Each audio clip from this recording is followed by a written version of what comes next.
છોટાઉદેપુરના બોડેલી ગામ નજીક railway ફાટકમાં technical ક્ષતિ આવતા મોટી દુર્ઘટના ટળી। ફાટકની એક તરફનો બેરિકેડ ઓચિંતા નમી પડ્યો। સ્ટેટ હાઈવે 48 પર સતત ટ્રાફિકથી ધમધમતો રહે છે અને અહીંથી જ બોડેલી છોટાઉદેપુર થઈ મધ્યપ્રદેશ વાહનોની અવરજવર થતી હોય છે। જો કે સદનસીબે આ બેરિકેડ નમી પડતું હતું ત્યારે કોઈ વાહન ત્યાંથી પસાર નહોતું થતું, જેથી જાનહાનિ કે કોઈ નુકસાન નથી થયું। જો કે બેરિકેડ પડી જતા વાહન વ્યવહાર ખોરવાઈ ગયો।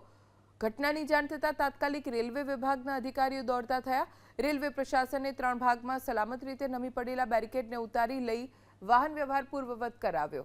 ફાટકની એક તરફનો બેરિકેડ ઓચિંતા નમી પડ્યો।